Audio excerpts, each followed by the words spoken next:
நீலகிரி மாவட்டம் குன்னூர் பகுதியில் மலை ரயில் தண்டவாளம் சீரமைக்கும் பணி நிறைவடையாததால் மறு அறிவிப்பு வரும் வரை மலை ரயில் ரத்து செய்யப்பட்டுள்ளது.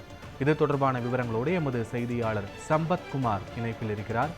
சம்பத்குமார், தொடர் மழை காரணமாக மண் சரிவு ஏற்பட்டிருப்பதால் மலை ரயில் சேவை நிறுத்தப்பட்டிருக்கிறது. எத்தனை நாட்கள் ஆகக்கூடும் இந்த மலை ரயில் பாதையை சீரமைக்க? முழு விவரங்கள் என்ன? வணக்கம். நீலகிரி மாவட்டம் குன்னூர் சுற்றுவட்டார பகுதிகளில் நேற்று முன்தினம் இரவு முதலே பலத்த மழை பெய்து வருகிறது.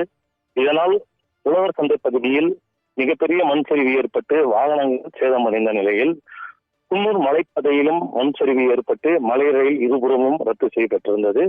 குறிப்பாக உதகையிலிருந்து குன்னூர் வரும் மலை ரயிலும், குன்னூரிலிருந்து மேட்டுப்பாளையம் செல்லும் மலை ரயிலும் தண்டவாளத்தில் மண் சரிந்ததால் நேற்று ஒரு நாள் ரத்து செய்யப்பட்டிருந்தது. குன்னூர் இடையே இருந்து உதகைக்கு இயக்கப்படும் மலை ரயில் தண்டவாளங்கள் இன்று சீரமைத்ததால் இன்று முதல் வழக்கம் போல் உதகைக்கு மலை ரயில் சுற்றுலா பயணிகளுடன் இன்று கிளம்பி சென்றது. இதே போன்று மேட்டுப்பாளையத்திலிருந்து குன்னூர் வரும் மலைப்பாதையில் பல்வேறு இடங்களில் மரங்கள் மற்றும் பாறைகள் தண்டவாளத்தில் விழுந்ததால் தற்போது சீரமைக்கும் பணிகள் தற்போது முழுவீச்சில் நடந்து வருகிறது. இதன் காரணமாக இன்று ஒரு நாள் மலை ரயில் மேட்டுப்பாளையத்திலிருந்து குன்னூர் வரும் மலை ரயில் ரத்து செய்யப்பட்டுள்ளது. மறு அறிவிப்பு வரை இந்த மலை ரயில் தற்காலிகமாக நிறுத்தப்பட்டுள்ளதாக தகவல்கள் வெளியாகியுள்ளது.